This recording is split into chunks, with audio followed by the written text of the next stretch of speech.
क्या ये बताएंगे कि ऐसे लोगों को टिकट दिया जा सकता है? और फिर पार्टी ने टिकट देने के ताल्लुक से हम जानते हैं कि हम कमजोर लोग हैं। टिकट तो कांग्रेस ने भी काटे, सिटिंग कैंडिडेट के काटे। राजद ने उन लोगों के टिकट काट दिए जिन लोगों ने पार्टी को में शामिल होकर सरकार बनाई थी।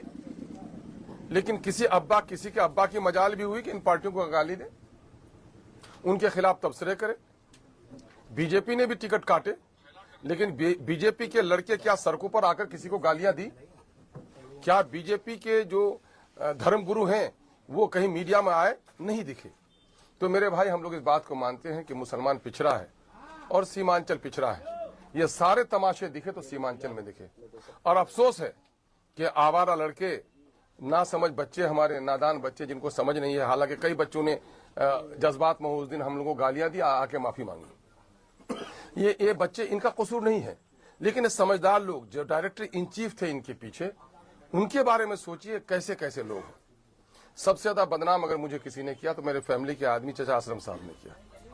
असलम साहब मेरे पास गए पटना, कहा मैं इलेक्शन लड़ना चाहता हूं। मैंने कहा आप इलेक्शन लड़ सकिएगा, आप इतना खर्च कर सकिएगा?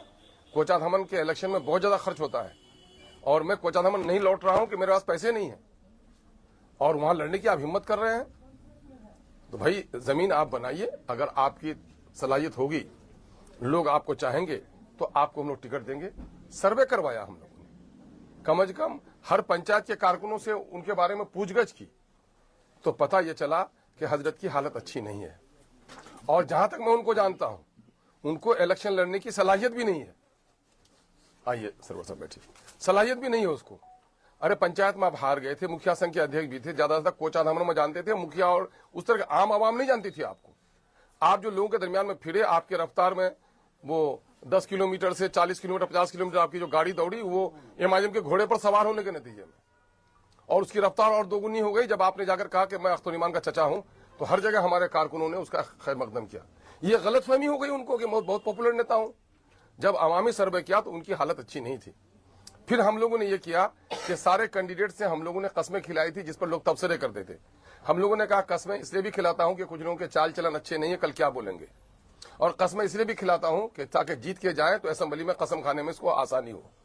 कुछ उलमा सवाल उठाते थे कि कस्में क्यों खिलाते हैं, तो मैंने उनको याद दिलाया कि मौलाना असराउल्लाह कासमी साहब रहमतुल्लाह अलैह और मौलाना बदरुद्दीन अजमल साहब से बड़े आलिम आप नहीं हैं, वो भी जाकर वहां कसम खाए थे।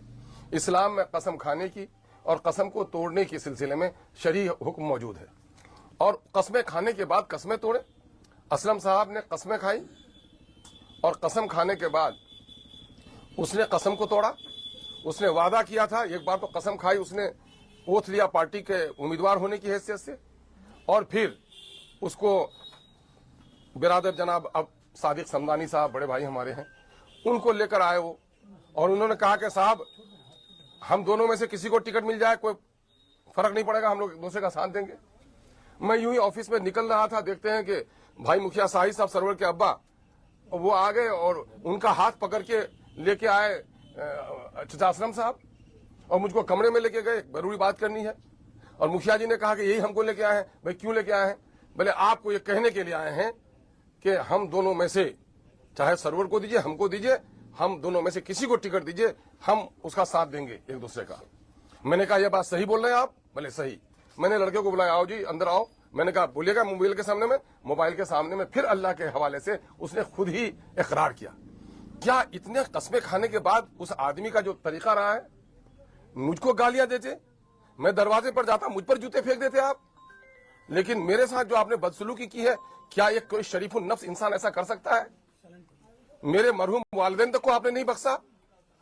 गांव के उन नादान बच्चों को आपने चंद पैसे देकर फुसलाकर बहलाकर मुझको गालियां दिलवाई। क्या टेना मेरा घर नहीं है? मेरे बाप दादा की कब्रें तुम उजाड़ कर फेंक दोगे? सख्त है तुम्हारे दरमियान में? और आपकी हैसियत क्या रही है?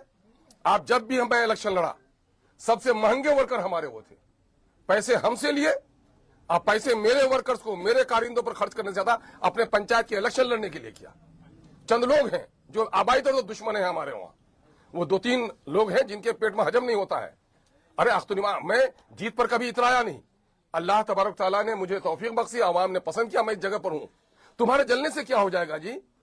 तुम्हारे जलने से तुम्हारी औकात भी नहीं है, मैं जहां खड़ा रहूंगा। अब तुम मेरे पांव तले जमीन खींच रहे हो, इंशाअल्लाह नहीं खींच सकोगे। इसलिए मैं ये सफाई देना जरूरी समझा हूं कि इन लोगों ने कैसी कैसी शरारत की। हमारे नबी करीम सल्लल्लाहु अलैहि वसल्लम ने बताया, जिसका मफहूम है हम उलमा की जूतियां आज भी सीधी करते हैं, उलमा की कद्र मंजिलत करते हैं, आलिम ज्यादा हूं, आलिम की इज्जत करता हूं और हक बात कहने से नहीं कतराता हूं। अल्लाह के रसूल की हदीस है जिसका मफहूम है कि मुनाफिक बहुत ही बदतरीन इंसान को कहा जाता है। मुनाफिक की 4 अहम निशानी होती है।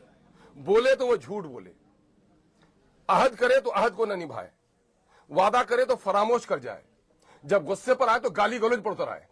मैंने देखा कि मिस्टर असलम ने ये सारे हुदूद को पार किया है और मैं अपना इंसाफ उस खुदा के पास छोड़ता हूं। मैंने देखा है मेरे बाप पर भी कुछ लोगों ने जुल्म किए थे और मरने से पहले आके रोए थे मेरे बाप के पास, और इसने भी मेरे ऊपर जुल्म किया है। मैं अपने इस मामले को खुदा के हवाले करता हूं। जहां तक और 2 जगह 3 जगह के टिकट के वो हैं, हमारे लोग हैं भाई। टिकट आप मुफ्ती अतहर साहब उम्मीदवार थे, भाई जनाबे सालिम चतुर्वेदी साहब, मौलाना अब्दुल्ला सालिम चतुर्वेदी साहब हमारे उम्मीदवार थे। भाई पार्टी ने फैसला किया, दोनों जगह सर्वे कराया, दोनों के हालात लिए। हमारे पास कुछ कैंडिडेट ऐसे भी थे जो रैली निकली, कम से कम 300-400 गाड़ियों की रैली निकली, एक एक कैंडिडेट 50 गाड़ी 30 गाड़ी लेकर आया। और कुछ कैंडिडेट ऐसे भी थे जो एक गाड़ी से आगे नहीं बढ़ा सके। जब गया की रैली हुई तो बस पे चढ़ के गए और वहां जाकर दूसरी गाड़ी में लटक के गए। क्या जो आदमी गया तक अपनी 4 चक्का की गाड़ी लेकर नहीं जा सकता है, क्या वो आदमी इलेक्शन लड़ सकता है? अच्छा हुआ है, मैं किसी का नाम नहीं लूंगा कि किसने ऐसा किया है, लेकिन अच्छा हुआ है कि सुना है कि अब्दुल्ला सालिम चतुर्वेदी साहब इलेक्शन नहीं लड़ पा रहे हैं। आज मैं टिकट भी देता उनको तो शायद क्या हसर होता। और जहां तक भाई जनाबे मौलाना वो मुफ्ती अतहर जावेद कासमी साहब वो इलेक्शन लड़ रहे हैं, मैं उनके लिए दुआ करता हूं कि अवाम में उनकी कितनी पजीराई उसका अंदाजा हो जाएगा। हमारे वो महबूब तरीन उलमा जो उसके गम में बहुत ज्यादा गमजदा हैं, उनसे भी मैं गुजारिश करूंगा, आप खुद इंसाफ कीजिए।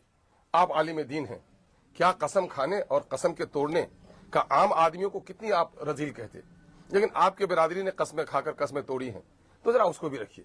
और दूसरी बात हम अपने दीनी हजरात से, उलमा हजरात से कहूंगा, जरा दिल पर हाथ रखकर सोचिए, बीजेपी के लोगों के टिकट कटे कि नहीं कटे? सबसे ज्यादा इस वक्त आज दलील कोई कौम है तो मुसलमान है। सबसे ज्यादा बदहाल अगर कोई है तो सीमांचल के पट्टी के लोग हैं। लेकिन आपने गौर किया क्यों है ऐसे? हमारे अखिलेश सिंह साहब थे, वो बेचारे हमारे एमपी का इलेक्शन लड़े, एमएलए का टिकट उनको नहीं दिए, लेकिन एक लफ्ज नहीं कहा। नरकटियागंज से हमारे उम्मीदवार आज 1 साल से पार्टी को सींच रहे थे। जब उनको कहा कि हुक्म है सदर साहब का कि वह पार्टी इलेक्शन नहीं लड़ेगी, उसने यही कहा, मेरे सदर का जो हुक्म है मैं सर आंखों पर करता हूं, मुझे कोई गम नहीं है। पार्टी के लिए कोई चंदे की जरूरत पड़ेगी तो मैं दूंगा। कहा कि नहीं, सलामत रखिए, जहां इलेक्शन लड़ेंगे लोग वहां जाकर काम कीजिए। लेकिन जो तूफान बदतमीजी यहां एमआईएम के हवाले से लड़कों ने की और दीनी अहबाब ने की, आपने देखा बीजेपी के लोगों ने की, तो कुव्वत फिक्र अमल पहले फना होती है, तब किसी कौम के शौकत पे जवाल आता है। हमारे बच्चों के अखलाक बिगाड़े आपने, लोगों का मिजाज आप बिगाड़ रहे हैं। ये इस बात की दलील है कि हमारे बहुत सारे लोगों के दरमियान में अभी सियासी संजीदगी नहीं आई है। मैं ऐसे लोगों के लिए सियासी संजीदगी की दुआ करता हूं। और मैं ये भी कहता हूं, कल मुझे एक दीनदार शख्स का खत देखने को मिला और उसने कहा कि करोड़ों के चेक अख्तरुल ईमान को दिखाया गया। खुदा शाहिद है कि मैंने चेक भी नहीं देखा और चेक के ताल्लुक से कोई बात भी नहीं सुना। किसी इंसान के झूठा होने के लिए यही काफी है। मुस्लिम इंसानियत ने कहा कि वो किसी की सुनी हुई बात दोहरा दे, और चे जाए कि कोई आम आदमी ये बात कहे। अगर कोई एक दीनी शख्सियत इस तरह की बात करता है तो ये तो और भी लायक और सदमे की बात है।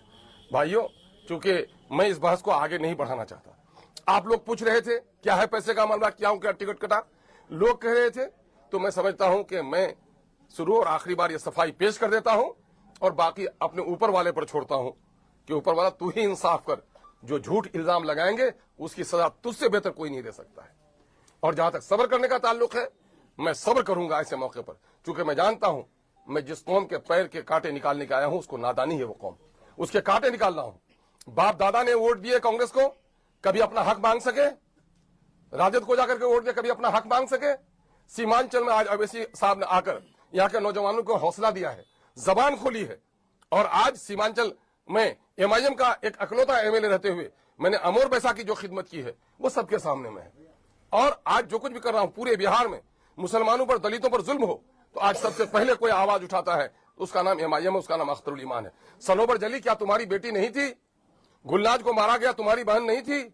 मदरसा हफीजिया को जला गया क्या तुमको उससे अकीदत नहीं थी? उसकी आवाज इन पार्टियों में से कोई नहीं उठा सका। अगर उठाया तो अख्तरुल ईमान ने उठाया। सीमांचल में बसने वाले हिंदू मुस्लिम सारे लोग कान खोलकर सुन लें, सीमांचल का पर कैपिटा इनकम कम है, सबसे ज्यादा सरकारी काम कम यहां पर हो रहा है। सीमांचल की लड़ाई स्पेशल डेवलपमेंट काउंसिल की बात कर कोई करता है तो MIM करती है। अलीगढ़ की लड़ाई हो या हिंदुस्तान में उठने वाली दूसरी एंटी मुस्लिम जो मसाइल हो उसकी तहरीक अख्तरुल ईमान ने हमेशा अगुवाई की है। इसके लिए मैं आवाम का शुक्रगुजार हूं। मैं उन तमाम तर लोगों का जो सीमांचल में बसने वाले हैं बिहार में, जिनकी दुआएं मुझको मिली हैं, जिन्होंने मुझको जर्रे से उठाकर ऊपर तक मुझको पहुंचाया है, वो उन तमाम तर लोगों का मैं शुक्रगुजार हूं और मैं अपनी बात को ही खत्म करता हूं। आरोप लग रहा था भाजपा की बात करें, क्या लग रहा है कि भाजपा अच्छी पार्टी है? नहीं, मैं ये कह रहा हूं कि वो पार्टी रूल कर रही है। रूल कर रही तो कितनी डिसिप्लिन है। अरे डाकू भी डिसिप्लिन होता है, अपने गैंग लीडर को ओबे करता है। मैं उसके डिसिप्लिन की बात करता हूं कि वो कितने डिसिप्लिन है कि आज सरकार उनकी है और उनकी टिकट काटी जाती है, उनके लड़के नहीं कूद रहे हैं और ये भिखमंगे कूद रहे हैं। ये देखो, इसके माने ये है खाली बर्तन बचता ज्यादा है। आपने इल्जाम ये लग रहा है कि आपने एक एक विधानसभा सीट में 5-5 लोगों को उम्मीदें दी और सब लोगों से खर्चे करवाए। अगर एक को ही उम्मीदवार बनाना था तो सब पे आपने क्यों उम्मीदें दी? बड़ी अच्छी बात कही। आप सहाफी हैं और ईमानदार सहाफी होने का आपको दलील पेश करना चाहिए। पेशानी पर आपके काले धब्बे भी हैं, वो चमक है वो नूरानी। आप बताइए, क्या मेरी तकरीर नहीं सुनी थी आपने यहाँ मारवाड़ी कॉलेज से पश्चिम के? देखो, एक एक क्षेत्र से 5-7 उम्मीदवार बने हुए हो। पार्टी किसी एक को टिकट देगी, बाकी 5 को मायूसी आएगी। जहां 3 हो वहां 1 को टिकट मिलेगी, 2 को मायूसी आएगी। अगर पार्टी के उस उम्मीदवार को जिसको टिकट दिया जाएगा उसका साथ देने के लिए तैयार हो तो पार्टी का झंडा लेकर फिरो, वरना अपने अम्मा के घर में बैठ के रहो। ये नहीं सुना? उन कम वक्तों ने नहीं सुना? जुमला मैंने यकीन दिलाया था, मैंने ये कसम वहां नहीं खिलवाया था कि साहब हम में से किसी को भी टिकट दिया जाएगा तो मैं उसका साथ दूंगा। समझ में नहीं आई। कुछ लोग कहते हैं दबाव में दिया। क्या उसके कनपट्टी में बंदूक लगाई गई थी? होशोहवास में नहीं थे, नाबालिग थे, नासमझ थे, खातून थी जो उसको बेचारे को दुनियावी हालात से नावाकिफ थी वो। अच्छा, ये आम बात है कि 90 लाख रुपए हेलीकॉप्टर के लिए जमा करना होगा, ये चर्चा में इस पर मैं कह रहा हूँ, सब लोगों को कह रहा हूँ, आज भी कह रहा हूँ कि भेजो। एक एक इलेक्शन में लोगों के खर्चे हो रहे हैं, 90 लाख नहीं 1 करोड़ से ज्यादा में कॉन्टेक्ट हुआ है उसका। ये कौन भरेगा? अब इसी साहब का बाजार भरेंगे, अख्तरुल ईमान का बाजार भरेगा। इलेक्शन आप लड़ेंगे तो नहीं बढ़िएगा पैसा। तो यहाँ पे ये अच्छा, उसके बाद सुनिए, उसके बाद मैं सुनूं और उसके बाद सुनिए, एक एक कैंडिडेट को 3-3 बार लोकल अखबार में आप लोग लेते हैं उसका काम, और नेशनल मीडिया में देना है, टीवी में देना है। और पिछले बार इलेक्शन लेकर के चले लड़के भाग गए, पार्टी फंस गई, पैसे हम लोग को पे करने पड़े। अभी भी कई लोगों को कहा गया कि भाई उसके पैसे एडवांस कर दो, नहीं दिए और अभी तक नहीं दे रहे हैं। तो आप किसी के अंदर की बात, मेरे बावर्ची खाने में क्या पक रहा है उसके बारे में बड़े फिक्रमंद आप। भाई तुम इलेक्शन लड़ने आए हो। चलिए, ये बात तो हो गई।